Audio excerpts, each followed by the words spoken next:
Et bonjour à tous et bienvenue dans Critique biaisée, ce nouvel épisode sur Love, Death and Robots, le barbecue dans lequel nous allons détailler des épisodes, nos épisodes préférés. Chaque membre du crew, chaque membre du cast va nous expliquer pourquoi il a choisi cet épisode, pourquoi il l'aime, et les autres vont pouvoir ajouter leur petite dose de malice, hein, n'est-ce pas? Le plus malicieux d'entre nous, salut Romain!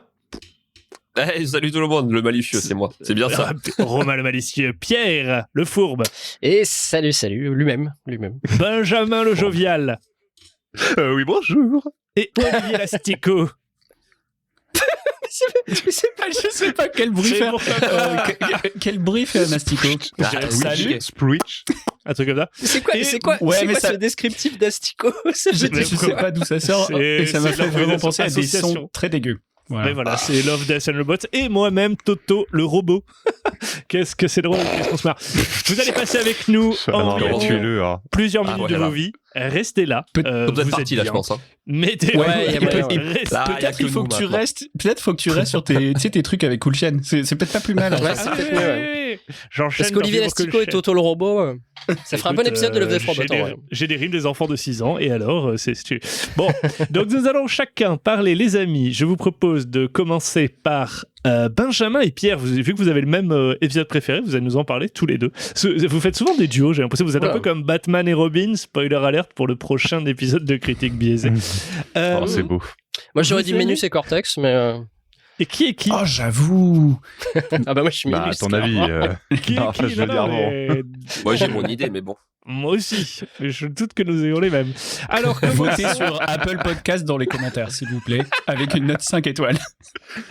Et n'oubliez pas de préciser pourquoi vous pensez que c'est moi Minus et... Ah d'accord. Donc c'est toi Minus. Ah non, c'est l'inverse. Donc c'est bien Minus. Allez, voilà. La révélation. Non, bah là, c'est sûr. Non, on est sûr maintenant. C'est très bien joué. Il l'a trouvé en une phrase. C'est la fièvre qui parle pour moi. Minus et Cortex, parlez-nous de votre épisode préféré, Pop Squad, de Love, Death and Robots, qui a remporté la note de 7,4 sur 10 à Critique biaisée, épisode de hors-d'œuvre. Pierre, je te laisse la main peut-être, et Benjamin, de toute façon, tu vas critiquer, tu vas être là, c'est pas bien. Ouais, comme d'habitude, je suis mon connard. Il pourra se lâcher sur les points de très bonne foi que j'aurais fait.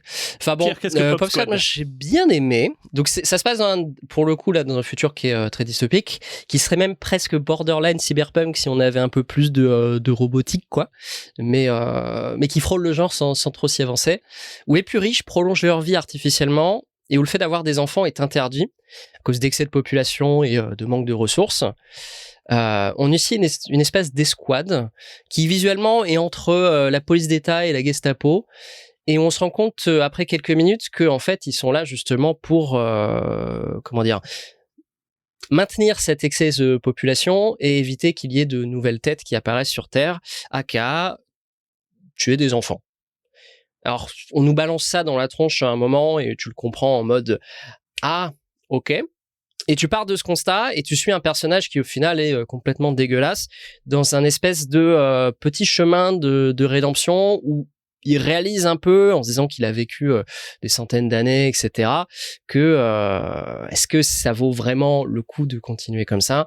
Et il est absolument de plus en plus ébahi par ces petites vies que sont les enfants jusqu'au moment où il prendra la décision de partir à contre-courant de tout ce qu'il a fait au cours de sa vie et de, sans trop même réaliser pourquoi lui-même, donner sa vie pour protéger un enfant qui sera quand même de toute manière sûrement tué dans 10 minutes plus tard.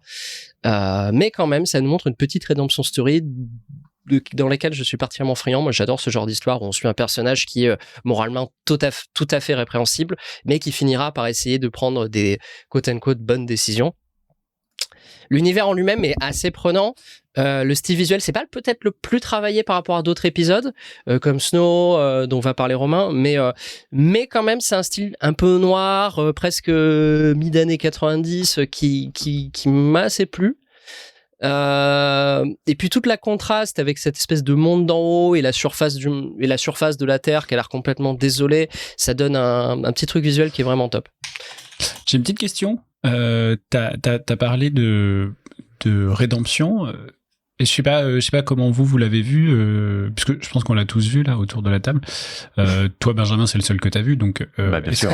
pour vous, est-ce que c'est vraiment une rédemption ou est-ce que c'est plus, tu sais, ça. Tentative. Moi, la manière dont je l'ai vu, c'est plus, donc c'est des gens qui potentiellement ont des centaines et des centaines d'années, et tu sais, comme une forme aussi de, je suis fatigué, quoi, j'ai presque trop vécu finalement, et en fait, maintenant, c'est beaucoup de noirceur et plus tellement de trucs cool qui me restent à vivre parce que forcément, pour soutenir un monde comme ça, t'as aussi la noirceur évidente qu'on te met devant, qui est de tuer des enfants, mais même le reste, en fait, tu te dis, en fait, comment tu gardes la pêche quand t'as déjà tout fait, tout vu, tout vécu. Donc moi je me suis posé la question s'il n'y avait pas ça plus que le côté j'ai envie de sauver la vie d'un enfant, quoi. Je sais pas, parce qu'il y a cette espèce de moment dans l'échange du dialogue qui est avec la mère justement qui va épargner avec son enfant. Il y a ce petit côté genre elle a la lumière dans les yeux là où vos yeux sont morts, et en fait t'as l'impression qu'il est en train de retrouver justement cette petite lumière au contact de l'enfant et au discours de la mère, et il commence à comprendre entre guillemets que tu sais, c'est pas des animaux en fait, quoi, parce que t'as l'impression toute la série ils appellent les pondeurs, je crois, trucs comme ça, et les pondeuses, et ouais, donc moi je le vois comme ça en rédemption, parce que du coup il passe du statut de choses un peu abjectes à en fait non, ce sont des humains, tu vois, il y a pas de, donc ouais. Non, je pense qu'il y a une tentative de rédemption. Mais justement, c'est ça que je sous-entends. Tu vois, justement, de dire quelqu'un qui a déjà vécu longtemps, parce qu'il a un enfant, il amène de la nouveauté. Et effectivement, dans l'échange entre la mère et le mec, on voit bien qu'elle lui explique que elle redécouvre la vie via les yeux de l'enfant, parce qu'elle voit l'enfant s'émerveiller, elle voit, etc. Donc en fait, j'ai l'impression que le propos, en tout cas de mon point de vue, c'est beaucoup plus le mythe de l'immortalité et ce que ça ferait sur la condition humaine que réellement est-ce qu'il faut pour ou contre, vous pouvez voter aussi dans les commentaires, faut-il tuer les enfants ou pas, et je pense que c'est le sujet. Mais je pense qu'il y a un peu de ça, et ça reprend un peu le thème d'Alter Carbone avec qu'est-ce que ça causerait chez l'humain le fait de vivre des centaines d'années. Et je pense que tu as un peu raison, c'est-à-dire que au final il commet une bonne action, quote unquote, mais pas forcément pour des bonnes raisons, c'est-à-dire qu'on sait pas trop ce qui se passe dans sa tête. Peut-être que c'est une façon pour lui d'essayer de chercher la rédemption, ou peut-être que justement, comme tu dis, il se dit j'en ai marre, je veux arrêter tout, autant partir avec des étincelles. Mais dans tous les cas, les conséquences sont que il commet une bonne action. C'est peut-être un anti-héros finalement. En termes du coup, Benjamin, qu'est-ce que t'as pas aimé? Non, mais dans celui-là, c'est parce que c'est celui que j'ai choisi, c'est justement celui où j'avais le moins de choses à dire de mauvais. Le seul problème en vrai que j'aurais avec cet épisode, c'est que j'aurais aimé. Non mais si, c'est pas. Non, vous allez voir, je suis pas en négatif sur tout le truc, c'est juste souvent des gros points noirs, quoi. Mais là pour celui-là, le seul problème que j'ai, c'est que j'aurais bien mis 10 minutes de plus pour. Tu vois, je viens de me dire, peut-être qu'en fait, t'as déjà vécu 600 ans et ça expliquerait 2-3 trucs. C'est exactement ça. En vrai, on vient de comprendre pourquoi t'es en mode non, mais ça, franchement, pas ouf. Alors bon, je suis d'accord, parce que le point commun qu'a Benjamin avec ses personnages, c'est un manque parfait d'empathie, et je pense qu'on peut. Et surtout un superbe manteau noir long. Et c'est d'ailleurs là-dessus que je voulais partir, c'est que c'est ce qui est très intéressant dans cet épisode, c'est que moi, je sais pas comment vous l'avez vu, mais moi j'ai vu des gros relents de Seconde Guerre mondiale, de nazis, et même dans l'idéologie qu'ils ont. Même si jamais c'est pas la même, on retrouve en fait ce culte en fait de l'humain parfait, justement, de l'humain immortel, de l'humain pur, qui ne vieillit pas, qui ne meurt pas. Et j'ai beaucoup aimé en fait ce trait. Enfin, si jamais on se mettait à la place, le même personnage avec un brassard nazi au bras, en fait ça donne quasiment le même discours en fait et quasiment la même profondeur au truc. Et j'ai trouvé ça justement assez bien géré, tu vois. Ça fait un mélange où en fait où ça te montre que être un SS ou être quelqu'un, tu vois, qui a des idées un peu, qui s'inscrit un peu plus dans, je sais pas comment expliquer, dans la loi ou dans l'ordre établi. Où tu vas là? Non, mais laissez-moi finir. Vous allez voir, il y a aucun dérapage. Justement, en fait, ça tient en fait à très peu de choses en fait. C'est que tu peux être persuadé d'être dans le vrai, dans le bon et dans le juste. Et te rendre compte à un moment donné, snapper sur un détail, te dire mais en fait je suis une énorme merde, je suis un monstre, tu vois. Et c'est ce que à la fin il commence à réaliser en fait. Et je trouve ça intéressant en fait, tu vois, de pas juste le traiter en mode regardez, il a tous les signes qui font que vous allez pas l'aimer dès le début. Sans te le présente comme un flic au début, tu vois, pas comme justement un. Et tu un te peu poses sur cette question. l'anti-héros, comme disait Pierre, quoi. Le côté un petit peu. Pour moi c'est un anti-héros. Moi, ça m'a fait penser à Equilibrium dans le même style, où grosso modo, Equilibrium, t'as une police d'État. En fait, les émotions propagent les guerres. Du coup, ils tuent les émotions, et du coup, t'as une police qui doit assurer le fait que les gens ne reçoivent pas d'émotions et prennent des espèces d'injections, machin. Et t'as des personnes qui vivent en dehors de la ville pour justement, ils sont un peu de côté de la société, etc. Et lui aussi, il trouve sa rédemption il tombe à un moment donné sous le coup des émotions. Il se rend compte que c'est magnifique et que la vie, c'est pas la vie telle que ils ont décidé de la créer, mais bien ressentir des choses, etc. Moi, ça fait penser à ça vraiment, le côté quand il voit l'enfant, etc. Voilà pour le machin. Et d'ailleurs, Cool. je rebondis juste sur ce que disait Pierre, parce qu'il a parlé d'Altered Carbon. Et oui, en fait, la mini-série là tire tout son univers quasiment de ce roman de Pierre Richard, j'allais dire. J'aimerais bien voir la version de Pierre Richard, ça peut être bien, ouais. C'est Pierre Richard, je crois, c'est un roman à la base du coup, et l'univers est basé de ça, donc forcément il y a les liens. Et qui a d'ailleurs été une série qui était plutôt pas mal aussi. Qui a été bien, d'ailleurs, la saison 2... un peu gâchée, mais... Oui, la saison 1 était très bien, la saison 2... La 2, je sais pas. Ils ont changé d'acteur en plus, donc gros bordel. C'est ça. Et la ça colle saison au principe, 2 de la série dont on parle aujourd'hui, il y a vraiment beaucoup d'épisodes qui sont inspirés de bouquins, je crois. Ils sont tous... Même la saison 1, de souvenirs. Ah, aussi? Ok. Ah ouais, ça a été moins évident pour moi dans la saison 1. J'avais l'impression qu'il y avait plus de création. Après, je n'ai pas vérifié pour tous, mais beaucoup, je me suis intéressé, en général, étaient tirés de nouvelles ou de parties de romans. Celui-là, je ne vais pas regarder, par exemple, pour Pop Squad, donc je ne savais pas que ça va venir avec Altered Carbon. Mais... Alright, on enchaîne, tant pis pour que le chêne. Olivier, raconte-nous ton épisode favori. Et afin de rendre le dynamique de ce podcast, n'hésitons pas à nous interrompre. Hein, je le dis au vu de tous. Voilà, pas, les monologues sont sympathiques, mais je vais dire ta gueule, Olivier, t'inquiète pas, il n'y a pas de souci. D'accord, donc chacun aura un petit cri et ta gueule donnera la parole à Benjamin. Okay. Ça va être bien. Yes, ok. The Drone Giant. Du coup, c'est l'épisode, je crois que c'est le dernier épisode. C'est le dernier épisode de la saison 2 qui commence avec le corps d'un géant. Donc vraiment un géant, hein, c'est un bonhomme, il est très grand. Donc je viens quand même de vous décrire.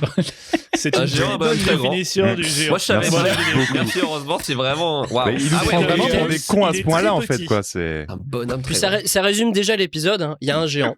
Voilà. Donc, je pensais que c'était le principal truc que j'avais. Alors, mon épisode. Ça va être long. Ça va être très long. Donc c'est un géant. L'épisode très grand. Donc l'épisode commence avec le corps d'un géant qui est échoué sur une plage. Donc pour se le figurer, il suffit de penser un peu à ces images qu'on a tous vues, tu sais, d'une baleine. Donc c'est vraiment des proportions immenses, un corps inerte, etc. Et du coup, rien que cette image-là, elle est assez fascinante, je trouve. Et moi, je dois avouer que cet épisode, il m'a fasciné. J'ai scotché dessus parce que même la narration, etc. Il y avait une vraie ambiance qui était folle. L'histoire va jamais adresser finalement un truc quand l'épisode démarre, on se dit ça y est, ça va être une investigation sur les origines du géant, d'où ce qui viennent, etc. Pas du tout, on s'en fout, c'est pas ça le propos. À la place, le narrateur, il va décrire la scène, cette fascination qu'ont les habitants, surtout au début, pour ce géant échoué dans ne sait où, la décomposition qui va s'opérer sur plusieurs semaines, en fait, comment les gens autour, finalement, ils commencent à réagir très différemment à la vue de ce géant. Donc, on les voit grimper sur le corps, on voit donc très déshumanisés, finalement. On les voit taguer, on les voit découper les parties, fabriquer des totems, etc. Donc ça, c'est un peu l'histoire de cet épisode. Et moi, ce que j'ai vraiment adoré, c'est comment ils ont utilisé en fait l'horreur et le macabre. Alors c'est tiré là aussi d'une nouvelle. Hein. Ils ont utilisé l'horreur et le macabre en fait pour faire je trouve un super miroir à la question d'identité humaine. En fait, une des questions, un des thèmes phares de la science-fiction, c'est qu'est-ce qui nous rend humains, quoi. Et on vient un peu d'en parler avec l'épisode décrit juste avant. Est-ce que c'est pas plutôt tiré de Gulliver? Oh non. Mais il y a pas de en vrai, mec, j'ai vu Gulliver, hein, tout le truc. Hein. J'étais en mode, bah oui. Le mec, le géant allongé avec les petits mecs autour de lui qui sont en mode, ah, c'est quoi ça? Gulliver. Moi, j'ai plus vu un mélange entre un Spielberg avec le bon gros géant et un conte des frères Grimm un peu noir du coup. Je vois bien le mélange des deux en fait. Moi, ça m'a plus fait penser à un conte effectivement, plus qu'à Gulliver. Mais Gulliver est-il un conte, Benjamin? Il y a un géant, c'est le seul point commun. Bientôt, il va nous parler du géant vert, alors attendez, ça va arriver. Ça m'a fait penser à du maïs, c'est vrai. Ouais, j'ai eu très très faim pendant tout l'épisode.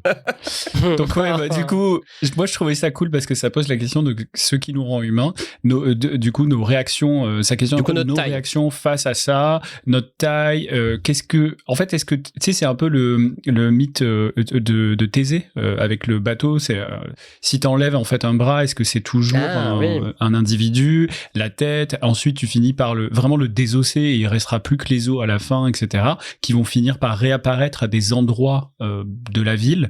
Et en fait, ce qui est vachement intéressant aussi, c'est que finalement, quand le géant est entièrement démembré et que ces parties réapparaissent, sous forme plutôt de totem, on voit que du coup, c'est plus du tout spectaculaire pour qui que ce soit. C'est un événement qui était finalement si incroyable au début, est devenu complètement banal.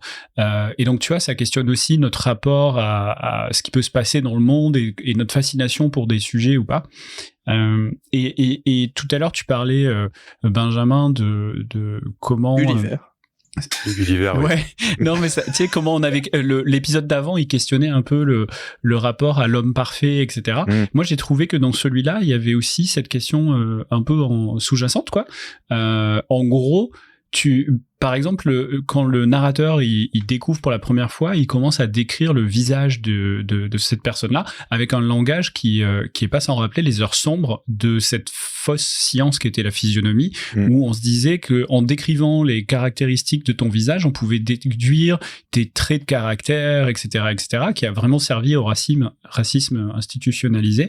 Donc, on est vraiment au fondement des théories scientifiques en fait qui amènent les pires trucs de l'histoire, quoi. Et donc j'ai trouvé ça vachement intéressant. Et dans il fait très en fait, ça questionne tout ça. Il fait très chercheur des années 1800 et quelques. D'ailleurs, même dans la manière de parler, etc. J'ai l'impression. Ouais. C'est du vieil anglais. Ouais. Il utilise énormément d'euphémismes. Il utilise volontairement très peu de langage scientifique. C'est beaucoup plus imagé et poétique. Donc il y a un truc chercheur des années 1800, mais à la fois il conduit une voiture, on voit de la science, mais il n'y a pas de scientifique sur place, il n'y a pas de police. En fait, il y a quand même un univers un peu assez marrant d'ailleurs. Étrange. Mais je pense que c'est volontaire, quoi. Que c'est fait pour montrer que c'est pas notre monde à nous. La preuve, il y a des géants, donc ça c'était un petit subtil, tu vois. C'est vrai. C'est quoi un géant pour montrer déjà que c'est un homme très grand. C'est globalement c'est une personne. C'est presque c'est comme une personne, mais en beaucoup plus grand. Ah oui, d'accord. Okay. Un géant, c'est 50 oliviers. 50 oliviers. Ah oui, ça fait beaucoup. Du coup, il parle 50 15 égale. Non, mais alors d'après ce que la série veut nous dire, à partir de combien d'oliviers tu n'es plus humain? Ah bah c'est un question. Olivier, et j'aime bien. Et tu vois que c'était de l'anglais. Déjà, tu vois que c'est de l'anglais britannique, tu sais, parce que là-bas ils comptent en pouces, en pieds, etc. Et puis ils comptent en olivier maintenant. Tu vois, ils ont vraiment continué l'absurde. C'est dystopique. En fait. On est dans un monde où l'olivier est la mesure, quoi. C'est une mesure de temps, c'est une mesure de taille. Moi, ça fait penser. Quelle horreur! Ça m'a fait penser à The Leftovers dans la. En fait, j'adore les trucs où il y a quelque chose qui se passe de complètement dingue et en fait, t'adresses pas le sujet. Et ça, putain, moi, je suis ultra client de ce truc-là. Genre, on te le pose comme ça, et du coup, t'as pas... C'est brainfuck, parce que dans toutes les séries que t'as pu voir ou les films, tu cherches l'intrigue, tu cherches le dénouement, tu vois. C'est quoi le troisième acte? Tu vas faire, waouh, j'ai tout compris, wouhou, il y a des extraterrestres. Et en fait, pas du tout. Du coup, t'es complètement emballé dans ce truc-là. J'adore ça, quoi. Et en plus, t'es souvent déçu dans ce genre de série quand t'as une intrigue super mystérieuse pendant une ou deux saisons et d'un coup, tu sais pourquoi, t'es en mode, voilà, tout ça pour ça. La réponse, c'était la religion depuis le début. Mais là, c'est vrai que dans ces machins, je trouve que c'est mieux effectivement de laisser planer le mystère. Et puis là, clairement, l'attrait, au-delà des thèmes humains que tu soulèves, c'est clairement la narration qui te prend, c'est un peu, presque un peu contemplatif. Enfin, t'es vraiment dans le truc en mode j'observe. Je suis la vision du narrateur et moi, j'ai bien. Moi, ça m'a fait de la SMR de ouf. J'étais en kiff. Franchement, j'ai halluciné. J'ai scotché sur l'épisode et je pouvais pas. J'étais fasciné, quoi. Ce qui m'arrive rarement. D'habitude, j'ai toujours mon téléphone pas loin. Je fais d'autres trucs. Là, j'étais vraiment dedans, quoi. Et je pense que il paraît que t'avais pas ressenti ça depuis la Vailla, c'est ça? Oui, ouais. Et depuis la dernière série recommandée par Thomas aussi qui m'a. Et d'ailleurs, c'était le même studio que Pop Qui est Squad. vachement bien. Voilà, c'était. Mais alors, Ah oui, attends, c'est Blur parce Studio, que c'est ça. C'est Blur Studio. Il y studio avait, américain, il y avait, Miller. ça se voyait qu'il y avait des grosses. je sais plus où j'ai lu ça, mais en regardant des trucs pour Pop Squad, il me semble que quelqu'un avait fait un lien entre les deux univers de celui du géant et de celui de Pop Squad. Alors, je sais plus comment. Et mon travail de recherche laisse à désirer. Merci, mais j'avais Pierre. lu ça quelque part. Peut-être Et, que donc, les deux univers je vous- comptent en Olivier. Je crois avoir Mais- repéré dans Pop Squad qu'ils ont dit Oui, cet c'est enfant n'est sûrement que ça. un tiers d'Olivier. Ah oui, tout à fait. Ils ont commencé le lore comme ça. Moi, j'ai Ouais. Waouh. Olivier en plein démo, pardon, Wow. peut-être private joke récemment dans une startup que nous sommes en train de créer, nous ferons la pub sur Critique Biaisée bien entendu, nous parlons de Évidemment. l'offre et voilà évidemment. Très bien, enchaînons, tant pis pour coup de chaînon. Romain, quel est ton épisode favori? Ouais, on va y aller. Moi, ils ont parlé grave longtemps des épisodes. Moi, je sais pas, ça va durer 30 secondes à peu près, je pense. Donc, moi, voilà, tu sais, c'est un peu le syndrome. Tu es à l'école, au tableau, t'es là, bah attendez, je sais pas quoi dire en fait. Tu peux définir alors, chacun des mots que tu vas employer. Si par exemple il y a le mot géant, C'est ça. tu peux y a expliquer pas ce de que mot c'est. géant. Comment je fais? Bah, Et puis dès que Mais tu je te donnes une donnerai la unité de définition. mesure, Je te donnerai la compte en définition, Olivier. t'inquiète. Olivier Quand on Larousse. va lui- Olivier donc, Larousse. moi, ce que j'ai aimé, c'était Snow in the Desert, donc Snow dans le désert en français. Voilà, je préfère traduire. Merci beaucoup. Ah, tu vois, ça peut durer longtemps. Tu peux On traduire vous chacun prend de pas nos pour parce des que c'était cons, mais. On pouvait pas savoir en fait, c'est vraiment de l'anglais soutenu. Et Cocorico, c'est français. Et je le savais pas avant de le regarder, mais c'est français, c'est Unit Studio, un studio parisien hyper Ah, réputé. c'est pour ça. Et d'ailleurs, juste pour, ça m'a fait rire parce que mon épisode préféré de la saison 1, c'était Derrière la faille, je sais plus le nom en anglais, Beyond the Aquila Rift, je crois. Ah oui. Et qui est Ouais, aussi le même c'est studio ça. en fait. C'est le seul épisode de ce studio, donc en fait, je crois que j'aime ce studio. Voilà, j'aime la France, voilà, bravo. C'est la Alors que déclaration. vous aimez des trucs américains, c'est pas bien beau. Et voilà, je préfère vous le dire. Allez, tu Donc, mettras la dis le mec Marseillaise qui en regarde fond pendant que Netflix. tu parles. Je regarde pas Netflix, je regarde Salto, moi. Alors, Putain, le vendu. C'est toi. C'est Nous toi. recherchons un sponsor. Je suis le si d'ailleurs seul Salto abonné veut nous premium. sponsoriser. donc Snow in the Desert, on commence avec, on voit Snow, donc qui est il est albinos, j'ai l'impression, je sais pas trop. Ouais, mais je crois bien, albinos. ouais. Au milieu d'un désert grave aride, ambiance Mad Max, ambiance un peu Mad Max Star Wars, et un peu des deux, un peu Mandalorian, je trouve, sur des points. Voilà, aussi. C'est canon ou pas? Donc on le voit récupérer des trucs dans une ville, on le voit qu'il est recherché. Et ça va mal tourner dans un bar. Donc c'est ce bar qui me fait vraiment penser à Mandalorian pour ceux qui ont regardé la saison 2. C'est quasiment le même. Enfin, j'ai l'impression que c'est vraiment le même. Je pense que le Ils sont pas petit fait clin chier. d'œil est assez grand. Et là, on comprend qu'il est recherché et ça va partir en cacahuète dans ce bar. Mais il est Ou en couille. ou en couille peut-être, oui. Ah, c'est justement, beau. est dans la On va finesse. on va se rendre compte plus tard qu'en fait il est recherché d'ailleurs pour ses couilles parce qu'elle sécrète un petit liquide qui fait que ça le rend ça le rend Attention où tu vas quand même. Hein. La pente Je est pars glissante sur un dans cet chemin épisode de Critique compliqué. Biaisée. Je commence à Euh, comprendre pourquoi il a choisi cet épisode, je crois. ce liquide Je pense le qu'il a rend- pas téléchargé la bonne version. J'avais pas du tout vu ce truc-là. moi. Ils vont se déshabiller et le liquide va sortir, ça devient horrible. Cet épisode 30 est sponsorisé secondes, hein. par Pornhub. Bonjour à tous. L'épisode est interdit au moins de 18, comme la série. En 2 secondes, si vous avez moins de 18 ans, vous n'avez rien à faire là. Donc voilà, ok. Donc non, il est recherché, oui, parce que ses couilles le rendent invulnérable. Hein. Il est là depuis des centaines d'années. Il va rencontrer, c'est le bordel l'épisode. Là, vraiment, on sent le mec qui dit n'importe quoi dans le désordre. En même temps, il va rencontrer une fille qui s'appelle Harold, qui veut l'aider au final Et à qui pas mourir. est joué par l'actrice de Planqueur. Voilà, Oui, sur Vita Netflix. Unroth, c'est exactement ça. C'est Et vrai, d'ailleurs, vrai. oui, c'est elle, oui. Et Ah, la c'est mocap, elle. c'est de la mocap. Et d'ailleurs, l'acteur énorme. qui joue Snow est un acteur finlandais hyper connu en Finlande. Alors, je peux pas vous dire, mais je suis pas finlandais, donc je sais pas. Mais voilà, il est connu là-bas. Et je sais plus comment je m'en sors là. J'en suis où? Il rencontre il a rencontré une fille dans le désert, c'est ça. il a un planqueur. au bar même. Planqueur au dans le bar désert. même. Planqueur. Ce sera des le nom de boules, tout va l'épisode. bien. Planqueur dans Ouais, c'est pas désert. mal, ouais. Bon, bref, elle Plancouille. veut l'aider. Elle lui dit, moi, je veux t'aider parce que tes couilles peuvent servir. Voilà. Elles peuvent être utiles à des gens. Putain, on passe de l'épisode, on passe de l'épisode avec Olivier qui nous fait une plongée sur la nature humaine aux couilles de Snow dans le désert. Putain, mais en vrai, voilà ce qu'on obtient quand on improvise totalement en épisode. Non, et puis moi j'aime bien cette ambiance un peu bar PMU, tu vois, ça me rappelle une émission. Les burnes, quoi. Ouais, le terme de. C'est Mais de on est Darwin d'accord à qu'on a- Bigard, quoi. On a Bigard qui arrive en guest, ouais, Voilà. c'est ça. C'est C'est la prochaine notre étape. sponsor de le. Voilà. Donc Romain, les Donc, couilles. oui, les couilles peuvent être intéressantes pour des terriens. Voilà. A priori, c'est ce qu'on en retient. Moi, j'ai retenu que ça. Mais ça me paraît normal en même temps. Donc, bref, il lui dit, ok. Il lui dit, voilà. Après, ils vont dans une cahute. Ils font des trucs avec les boules. Bah voilà, c'est la vraie vie, hein, j'ai pas rien. C'est la série, ça se passe comme ça. J'en ai marre de toi. Ça devait durer 30 secondes. Hein. Oui, moi j'ai rien à dire. Voilà. Ils utilisent les boules, à bon escient, a priori. Mais Bon, c'est bon. juste après l'attaque, avec les boules, une petite attaque apparaît. Et voilà, et c'est les méchants qui veulent chercher les autres, et aussi ils veulent des boules. En fait, tout le monde veut des boules dans cette série, c'est trop relou. Donc il va se taper à mort avec des gars. On se rend compte que bah voilà, il se fait blesser, mais aussi il heal plus vite, donc il se régénère rapidement. C'est magnifique, tout est beau. Et à la fin, Arild vient l'aider parce qu'elle se dit, moi je reveux des boules. Quand même, faut pas qu'il meure, c'est normal. Et voilà, puis bon, bref, il y a d'autres histoires dedans, mais on s'en fout. C'est surtout les boules qui est le principal, je pense. Vraiment, l'histoire d'amour, sa femme est morte il y a 200 ans, c'est pas hyper intéressant. Et il mange des fraises aussi. Hein. Alors, La les fraises, vache. c'est vrai, les fraises. Ouais. J'ai l'impression que si je résume ce que tu viens de nous raconter, c'est couille, C'est un porno. boule, couille, boule, couille. Bah, c'est clairement une J'ai histoire pas de vu le même boule, hein. épisode. Balls the story. Non, mais. Non, ça raconte des intéressant. trucs plus intéressants. Bon, bref, on comprend qu'il a fait 300 ans qu'il est là. Sa femme est morte, bah, du coup, comme une personne normale. Donc, et que du coup, il est un peu solitaire, il s'attache à plus personne. C'est pour ça qu'il vit en ermite.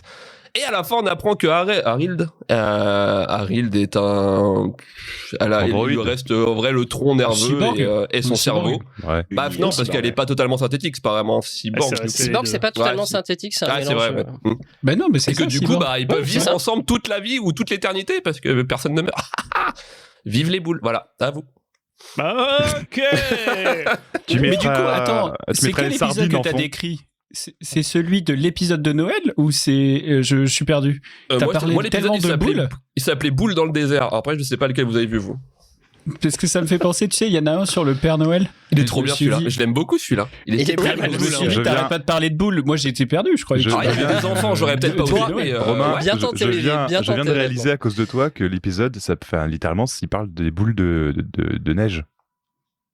Littéralement, en fait. Mais oui. Tout l'épisode parle de boules de neige. Des snowballs. Ouais, Snowballs. c'est vrai, Ah ouais, oui, des des snowballs. snowballs. Ouais, ça snowball, C'est une c'est vrai. traduction. Après les J'espère que je définitions vais de donner envie ceux qui traduction, l'ont pas vu. Tout le monde va aller voir l'épisode, ils vont se dire, mais attendez, Moi, je Mais c'est comprends quand rien à est-ce ce que qu'il ça a dit. baise non, Mais ils vont nous dire, vous- c'est exactement ce qu'il a décrit, c'est impressionnant. Nous Ouais, vous ouais, laissons non, le ouais. choix de regarder cet épisode et de nous dire sur les réseaux sociaux ce que vous en avez pensé, si c'était à la hauteur de la description de Romain Je Boule pense. de Peigne. Bon, Vous avez nous pensé quoi enchaînons. sinon? Non, mais personne Ah, dit ce que j'en a pensé. Moi, à J'ai- chaque fois, Ah, je si, comprends. si, il y a un truc, Non, mais que c'est j'aimerais, hallucinant, quoi. il y a un truc que j'aimerais dire, c'est l'épisode, je pense, qui m'a mis le plus mal à l'aise de toute la saison. Parce Ah ouais que j'ai passé tout l'épisode à me dire, putain, c'est beau et tout, mais j'étais dans l'Uncanny Valley. J'étais vraiment dérangé pendant tout l'épisode entre c'est trop proche de l'humain et en même temps, j'avais des moments où je snappais la différence entre l'animation et les vrais acteurs. On est d'accord qu'il y a des vrais acteurs hein, dans le truc. Je suis pas fou. Ouais, ouais. Non, non. Ah ouais. Bah non, c'est de la. Bah, oui, mais c'est de la mocap. Oui. Oui, Mais c'est du pas coup, des oui, c'est vrais de la acteurs, c'est de la mocap. Mec, je te promets que Oui, là, non, j'ai mais fait ce qu'il me veut dire, dise- c'est que c'est basé sur le visage de Ah vrai. non, non, je pense non, qu'il veut non. dire qu'il y a des vrais acteurs. Voilà, pour moi, j'étais persuadé Ah, qu'il y ok, avait pardon. au Ah, moins non, non, c'est de une la ou deux mocap, personnes qui filmé. étaient en Mais comme réel. ça, Et qui Comme Life Hutch. portaient des costumes. Ils portaient des costumes en mode. Ils étaient sur un fond vert. Ils mettent un costume qui ressemble à une 3D. Et pas Funby mal, mais pas découvrira ouf. le jeu vidéo. À un Non, moment non, mais donné, vraiment, j'ai vu c'est ça, Chewbacca. c'était c'est la première fois que ça me le fait vraiment comme ça. C'était vraiment l'Uncanny c'était- Valley où t'arrives plus à différencier hyper pour moi le. C'est méga propre, c'est méga bien fait. Ah Mais c'est ouais, comme ouais, Life c'est Hutch, là, incroyable. celui avec Michael B. Jordan, là. Et, vraiment, on peut Ouais, croire c'est que ouf. c'est vraiment lui, quoi. Vraiment, Ouais. il est hallucinant de beauté cet épisode. Mais il est pas hyper intéressant, mais il est super beau, quoi. Ouais, c'est un peu faible au niveau histoire, mais. Mais bon, on Ouais, dirait mais lui. je- Mais hein. reste, no, C'est magnifique. hallucinant. Je trouvais ça très beau, j'ai trouvé ça... Ouais, ça m'a rappelé Mad Max Star Wars. J'ai bien aimé ta description initiale. Et effectivement, pourquoi initiale, après... pas la fin. Et après, oui, la thématique est aussi intéressante sur la survie. J'ai l'impression que c'est un tronc commun un peu de tout ce qu'on a, de tous les épisodes qu'on a décrits jusqu'à présent, qui plus est. Donc la réflexion sur la mort, l'humain, etc. Donc du coup, très cool. Effectivement, d'une propreté incroyable, quoi. Donc très très beau. Et c'est français. C'est français, et ça, c'est déjà bien qu'il y a un studio FR là-dedans. Moi, il m'a pas emballé l'épisode. Pour traiter de beaux sujets, comme tu viens de nous l'expliquer, il faut être français, quoi. Là, alors, d'ailleurs, c'est moi qui ai écrit une partie du scénar, hein, c'est normal, vous vous rendez bien compte. Bien sûr. Et pourquoi on dit Romain, il nous faut un truc exceptionnel. J'ai dit des boules, les gars. Vous voulez quoi d'autre? On a vu la patte. Ouais, non, ça m'a moins plu parce que finalement, ça traite un peu tu vois, de la même logique de c'est quoi l'immortalité, qu'est-ce que ça veut dire et comment tu la convoites et tout. Mais tu as pas du tout la vie intérieure des personnages, quoi. Là, t'es vraiment plus dans c'est une espèce de course-poursuite. Le mec, il est recherché par tout le monde. Tu vois que, je crois que tu l'as pas dit, mais le cyborg, justement, elle est envoyée par l'ONU, si je dis pas de conneries. Ouais, donc, oui, c'est ça. Voilà, elle vient de la Terre et elle est mandatée par probablement l'organisation qui gère la Terre et dans le but de se dire il faut pas que ça tombe entre de mauvaises mains et tout ça. Donc il y a un truc un peu géopolitique mais pas particulièrement développé. Et d'ailleurs dans l'histoire, en fait on s'en fout, ils sont juste tous les deux contents ils vont vivre pour toujours et c'est assez cool d'avoir un compagnonnage comme ça, quoi. Donc je trouvais que c'était peut-être trop sur la vie intime et personnelle des deux personnages principaux et pas tant sur le reste, donc c'est pour ça que ça m'a un peu laissé sur ma faim. Il y a très peu de sous-texte dans celui-là en fait, quoi. C'est très brut. Sous-texte, hein. Mais je pense que l'objectif ça aurait été, s'ils avaient plus de temps, de se concentrer plus sur les personnages individuellement et de raconter vraiment leur histoire, leur point de vue, plus que des vrais thèmes super importants sous-jacents. Mais bon, effectivement, vu que c'est un petit format, tu peux pas vraiment faire ça sur le truc. Mais typiquement pour moi, c'est celle qui pourrait le plus faire une bonne vraie série, dans le sens où tu pourrais vraiment t'attarder sur leur univers et sur les personnages individuellement. C'est une aventure, quoi. C'est un peu un Mad Max aller-retour. Enfin, moi, j'aime bien aussi les trucs, les snapshots comme ça. Et finalement, tu vis le truc à donf, tu te poses pas trop de questions sur les backstories et puis tu vis quelque chose, quoi. En gros, ça marchait bien. Enchaînons, les amis, parce que nous sommes déjà à 30 minutes et nous avons le jeu de Romain à la suite. Moi, je vais vous parler très rapidement de Automated Customer Service. Alors c'est un truc qui m'a fait penser un peu à la WALL-E, qui m'a fait penser à l'intelligence artificielle dans laquelle j'ai travaillé. Nous avons aussi travaillé avec Olivier sur ce sujet, donc forcément il y avait quelques éléments et la question sous-jacente c'est et si les robots nettoyeurs se rebellaient et devenaient des robots tueurs. Et ça c'est vraiment, quand je me réveille le matin, c'est un truc auquel je pense. Je me dis putain, mon Roomba, s'il se met à quatre pattes et qu'il commence à me défoncer, je pense qu'il gagnerait d'abord et ça m'inquiète, quoi, pour l'avenir de l'humanité. Donc quelque part cet épisode traite de ça. C'est dans le futur, il y a des petits vieux qui sont tranquilles en train de faire du yoga et tout d'un coup il y a le VacuBot, donc un espèce de petit robot nettoyeur qui fait quand même pas mal de trucs. Il est un peu mieux que le Roomba. Il commence à péter un plomb et il y a Jeannette qui est la mamie qui était en train de faire ce yoga tranquillou bilou qui flippe sa race et elle appelle le customer service. Et là, le customer service, alors là, attention, on est sur pire que Soch, on est sur pire qu'EasyJet, on est sur pire que tous les pires customer service que vous avez. Ils lui disent, bah écoutez, essayez de le débrancher, essayez de le reboot, etc. Et ça ne sert strictement à rien. Le robot est en train d'essayer de la bouffer, de bouffer son chien, de lui tondre. À un moment donné, il a un laser. Alors, je sais pas pourquoi un robot nettoyant a un laser, mais lui tond littéralement le crâne.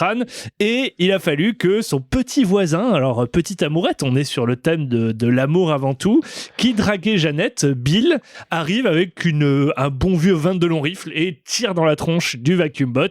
Et c'est l'humain Terminator face à la machine, et c'est l'humain qui l'emporte. Et ça, j'aime bien ça, parce que les machines, si vous entendez ce podcast en 2072, on va vous faire la peau. Et du coup, c'est assez sympa, mais on se rend compte que finalement, en agressant le VacuumBot, elle a mis en run l'intégralité des IA, et là ça part en cacahuète. L'intégralité des IA de ce petit centre de petits vieux commence à poursuivre Jeannette qui se transforme en badass. Mon gars, Jeannette, elle attrape une petite voiturette, elle fonce à donf avec Bill et ils vont vivre leur meilleure vie de rebelles face à l'IA, donc l'avenir de l'humanité, Bill et Jeannette face aux machines. Et ça pour moi, c'était une belle aventure. Pour le résumé. Ouais. Il n'y avait pas de boule. Mais c'est dommage. Non. Moi, c'est ce qui me dérange. D'ailleurs, c'est sous-entendu quand même. C'est sous-entendu. C'est encore un studio FR, c'est Atoll Studio, c'est des Niçois. Atoll, pas mal. Non. Moi, ce qui m'a dérangé dans celui-là, c'est le graphisme, c'est l'anime. J'aime pas trop ces dessins grosses têtes, petits corps. Ça me rappelle toujours cette animation canadienne. Je me rappelle plus du nom là. C'est quand c'était les grosses têtes. Je crois que c'est les grosses têtes, non? Ah ça. Ça me rappelle. Non, les casse-têtes. Les casse-têtes. Les casse-têtes, ouais. Et ça me rend. Un truc du genre, ça me gêne un peu. Ça me fait mal au ventre un peu, tu vois. Donc, t'es sensible du. Ok, très bien. Mais sinon, l'histoire était rigolote. Olivier, t'as bien aimé toi aussi, hein? Alors, non, moi j'aimais bien la ref parce qu'on a bossé sur des trucs de service, des problématiques de service client. L'épisode en tant que tel m'a fait marrer, je l'ai trouvé assez drôle. En fait, je trouvais qu'il avait pas mal d'humour et que c'était cool. Ah oui. Ouais, il était fun. Après, j'aime moins le côté NRA, tu vois, en mode ouais, on a tous des gros guns et c'est trop cool. Ça, c'est d'une manière générale, c'est pas le truc qui me fait rêver de ouf parce que tu vois, on se dit ils doivent être à Miami ou je sais pas où, enfin tu vois, dans un truc un peu de Floride, de retraités et avoir des guns aux US, c'est quand même vachement cool. Donc ça, c'était un propos qui parle moins pour moi, mais après sur le reste, j'ai trouvé ça marrant quoi. Mais pour le comique, voilà, ça forcément pété puisque tu te dis et pourquoi il a un laser le machin, c'est quoi le en fait si t'as ça, t'as ce côté genre tout l'épisode tu te dis mais attends mais ça n'a ni queue ni tête que ce robot nettoyeur soit une puissance de feu aussi forte et en fait si parce que dans le genre les 10-15 dernières secondes du truc, bah tu comprends tout à fait de quoi il s'agit. C'est la grosse entreprise, la corporation, qui est en mode oui bah en fait c'est très simple, soit tu payes pour être sur la liste blanche, soit en fait on te bute. Et en fait les ranges logiquement étaient créés comme ça les robots quoi, pour te faire cacher. Et ça, ce propos-là m'a fait marrer. Ce propos-là m'a fait marrer de l'extrême consumérisme qui était rigolo. Ça m'a rappelé un peu évidemment le film Netflix que j'ai pas trop aimé, les Mitchells d'animation. T'as pas aimé les Mitchells? Je te parle plus. Fini. Ouais, j'ai pas trop aimé. Waouh. Et donc le principe des Mitchells, c'est une famille qui doit survivre et pareil, t'as un espèce de soulèvement de robots qui opère et qui commence à s'en prendre à toute l'humanité. Et donc en fait, il y a vraiment un peu le même concept, pas mal d'humour. Ouais, mais je pense que j'ai préféré la petite série que les Mitchells. Le côté humour, j'ai bien aimé aussi. Enfin, c'était un peu plus relax que les autres. Par contre, comme Romain, visuellement, je n'ai pas accroché. Ah ouais, ça c'est dur. Pour moi, c'était surtout que c'était ultra creepy. Moi, la mamie me terrorise. J'en fais des cauchemars depuis. C'est une horreur. Ah non, mais alors. Ouais, non, j'accroche pas du tout avec le choix de design et ça m'a un peu décroché le truc. Mais par contre, c'était fun, Ouais, moi je me suis marré. Au moins ça contraste avec le truc qui est relativement noir dans quasiment tous les autres. Donc du coup, moi ça m'a fait poiler. Et rien que pour ça, je le mets numero uno. En plus, on est d'accord que ça enchaîne. Attends, je te coupe juste 2 secondes. Ça enchaîne directement avec Ice. Est-ce qu'on est d'accord que c'est le plus mauvais de tous? Ice, j'ai détesté vraiment. Je suis pas d'accord, moi.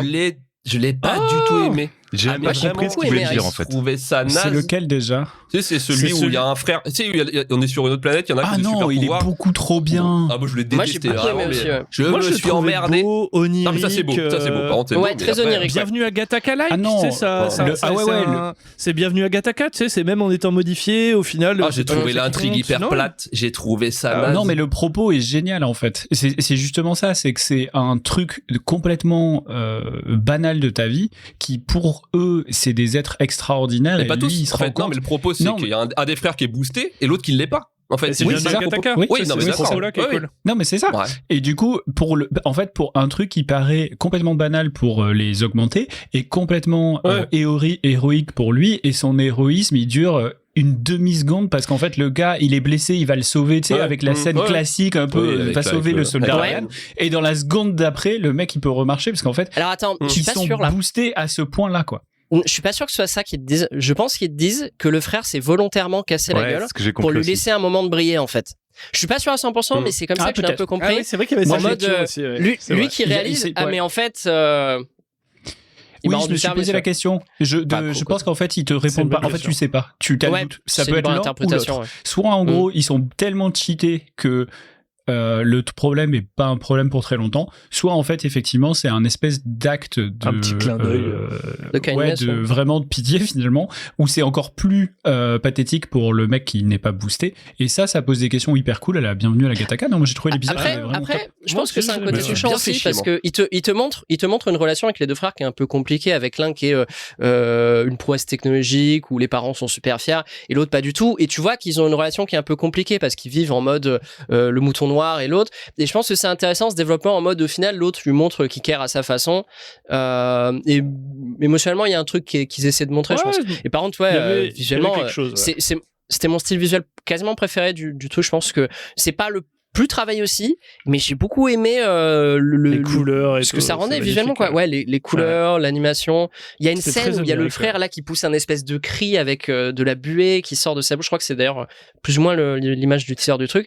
Et moi visuellement j'étais captivé. Avec la main sur la vitre. C'est le même genre. Benjamin, juste avant de passer au jeu de Romain, juste Benjamin, toi tu nous confiais que tu n'avais pas du tout accroché avec ça.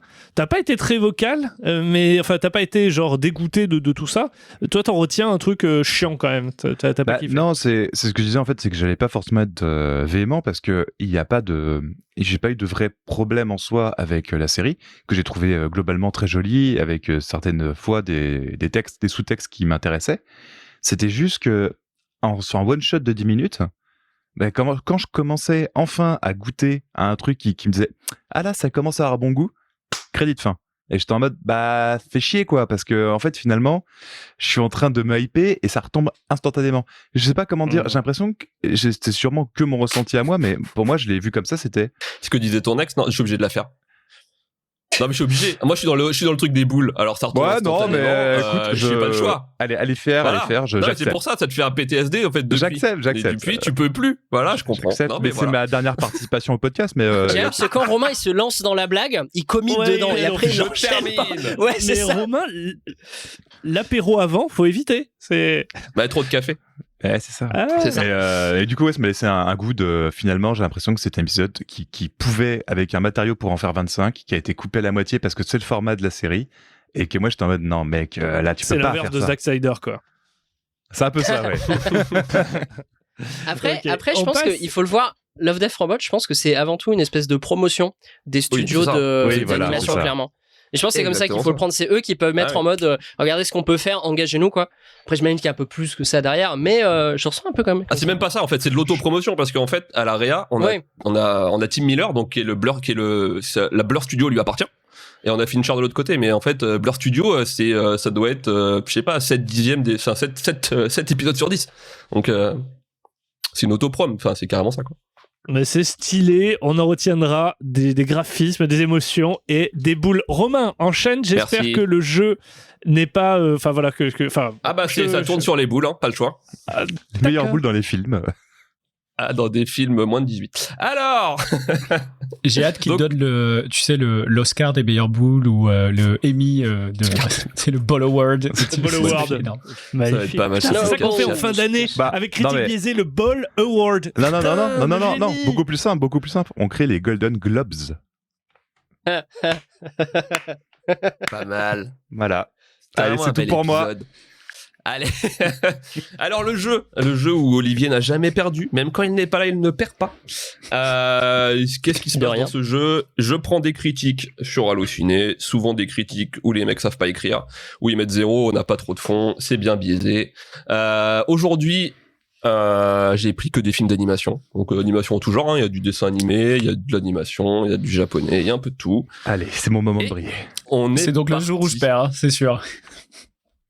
C'est peut-être je sais pas. Le premier est très simple, ça devrait aller très vite. Je rappelle que tout pré-shot, si vous n'avez pas la bonne réponse, c'est -1. Et on dit son prénom. Et je dis à qui parler. Voilà, merci.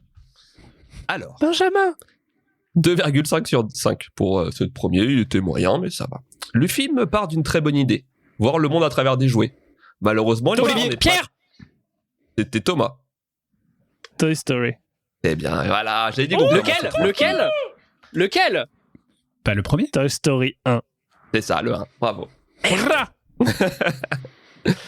Le deuxième est simple aussi. Ça va aller vite, hein, parce que franchement, au troisième mot, vous avez compris. Hein.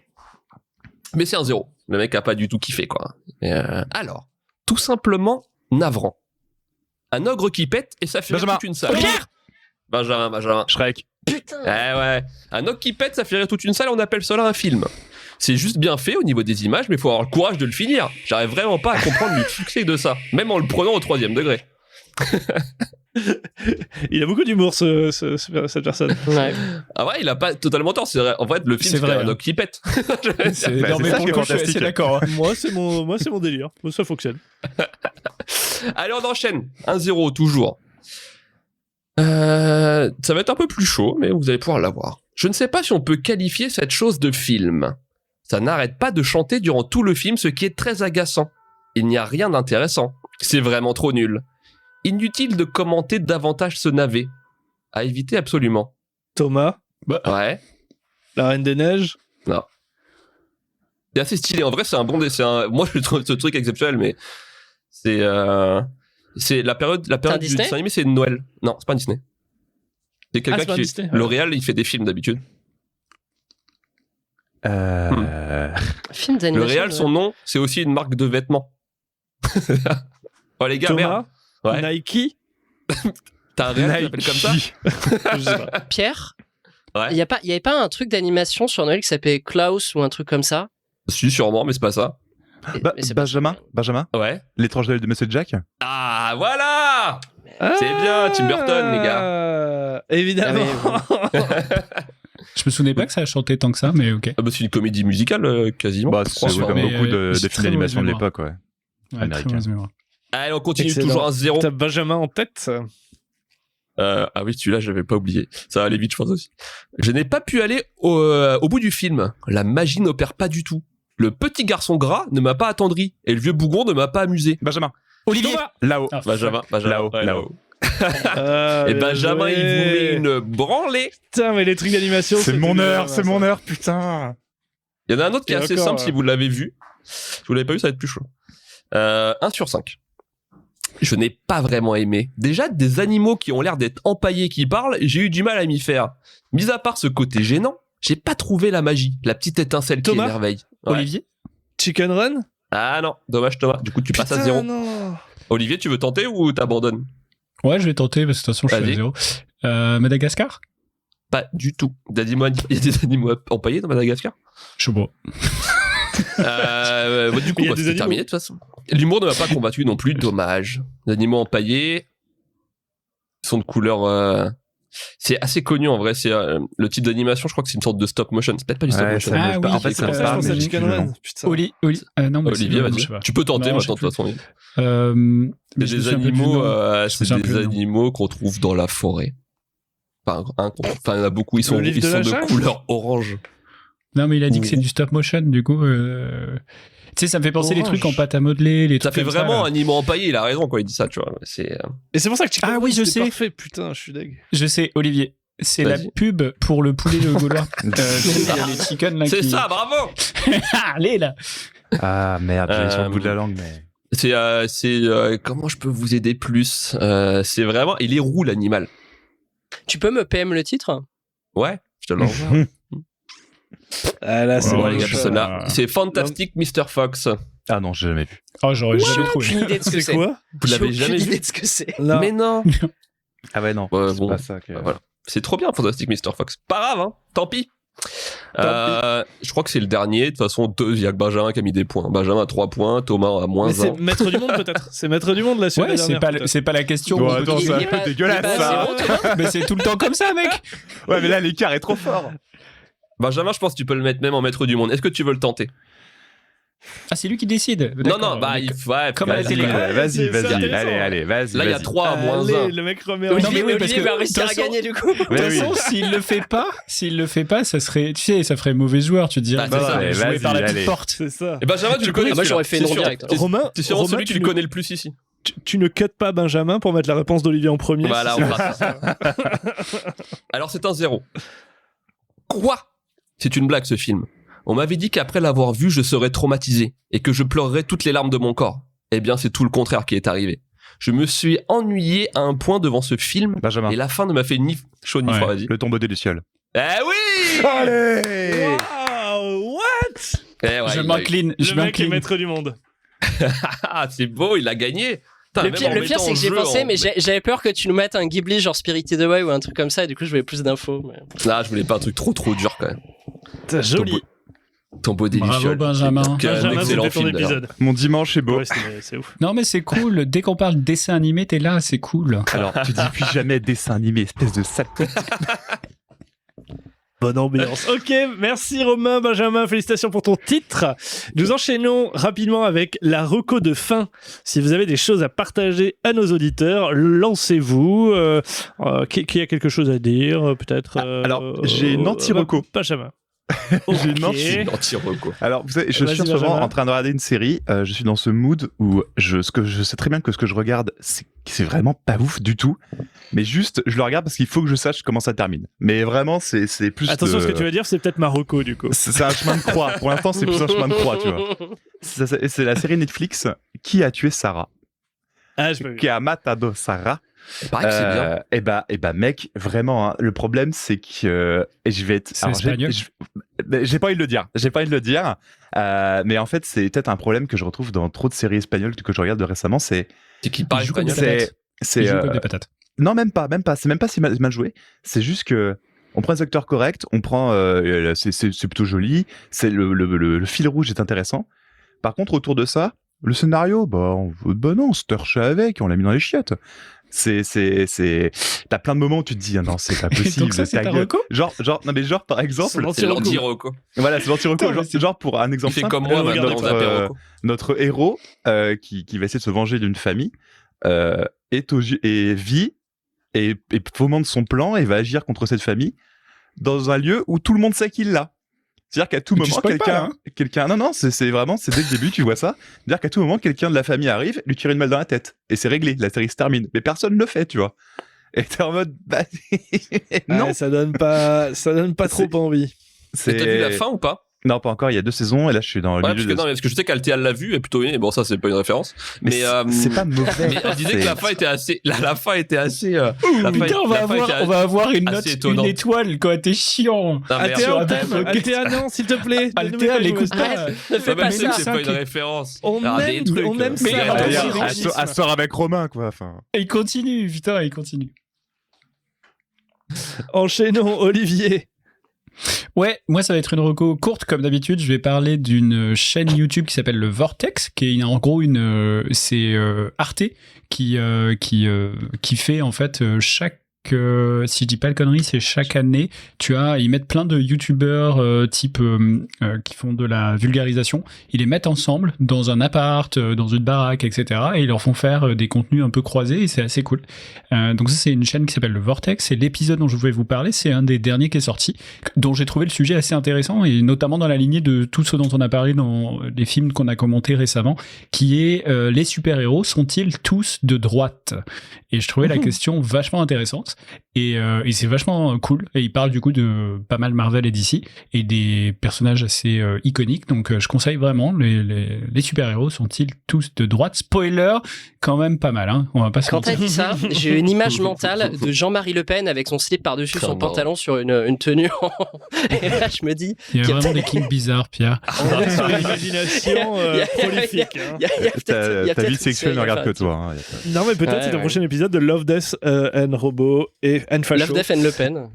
Love, Death and Facho. Ok, Romain, Non, une reco, ouais, non, Pierre. pas de reco spécial, mais juste la petite news de la semaine quand même. Il y a quand même Amazon qui a racheté la MGM. Exact. Pour 8 milliards. Huge. Je sais pas. Alors, qu'est-ce qu'ils vont en Huge. faire? Je sais pas. Est-ce qu'on aura des séries de James Bond? Je sais pas. Je suis curieux de voir ce que ça va donner. Voilà, c'est juste. Je pense tout ça. On va avoir Oui, y a tout moyen. ça. Y a Ils vont moyen. diffuser Ouais, le c'est sûr. catalogue, je pense, et ils vont créer Ça, c'est sûr, mais- toutes Des séries. les IP qui sont cool. Ils vont les développer de ouf, je pense. Ouais, y a sûrement. Bah, de toute façon, pour 8 milliards, vaut mieux. hein, Mais C'est la première fois qu'on Mais- pourra se mater tous les James Bond d'un coup en binge-watchant. ça, c'est ouf, en vrai. Ça peut être ton Joker, Benjamin, si tu le souhaites. Tous les James Bond. Mais en vrai, le problème de Prime, au-delà du catalogue, je trouve, c'est que la pub, la manière dont ils en parlent et tout, c'est pas foufou. Parce qu'il y a quelques séries qui sont vraiment chambées sur Prime. Tu traînes pas Et assez sur Twitch. t'en hein. en- Parce que la pub, Et- mon gars, je la vois. Ah ouais, putain, parce que moi, j'ai Sur Twitch, l'impression y a qu'on que n'en entend ça. jamais C'est que de parler. la- Je te jure, sur. Bah, mais ils font que sur Oui, Twitch. mais en vrai, Twitch, c'est ça vrai qu'à appartient à part ça. Amazon. Non, mais je sais. Mais justement, la pub, on en voit là-bas, ils en font à la blinde, quoi. C'est. Ouais, ils en font pas mal C'est en sur, égavant, peut-être même, sur quoi. Twitch. le Ok. target est un peu différent. Mais tu vois, ailleurs, tu prends. Ah oui, non, mais ailleurs, je y a suis à rien. Paris, tu prends, Je suis d'accord. tu prends le métro, tu vois rarement des pubs pour Prime. Enfin, Ah oui, et c'est puis vrai. même les séries, elles sont rarement autant médiatisées que les autres. Et pourtant, ils ont quelques créas qui sont vraiment Ah, cool. il y a des trucs qui Et sont là, assez je pense fous. que ça va vraiment augmenter parce que le catalogue, à certains endroits, il est un peu pauvre. Donc c'est plutôt une nouvelle. C'est plutôt une bonne nouvelle. Cool. Ouais. Mais c'est la guerre Même des si- plateformes de streaming. Hein. Bon, Ça surtout va que la être, MGM, ça allait pas super bien, donc autant le racheter de toute façon. Bah ouais, c'est ça. Ouais. toute manière, Au moins, ça crée une deuxième vie, mais Ouais. tout va se faire Mais en il y a sorte toujours que cette- les ce soit catalogues- Il y a Amazon, toujours quoi. cette rumeur aussi de Disney qui doit racheter DC, ça revient tous les ans, je pense qu'à un moment ça va décaler ça aussi. Ils vont nous relier DC et Marvel, on va avoir des délires après. Mais ils Le sont obligés, Mickey je pense, Extended de- Universe. pour, Allez, on enchaîne parce qu'on est bientôt à 1h. Pierre, est-ce que tu as une reco? Alors oui, moi je me suis dit que j'avais envie de copier Olivier. Et du coup, je vais partir d'une de mes chaînes YouTube préférées. De copier Olivier aussi parce que c'est également de la vulgarisation scientifique. C'est assez connu, mais c'est en anglais. C'est le Ça Vortex. s'appelle Kurzgesagt in a nutshell.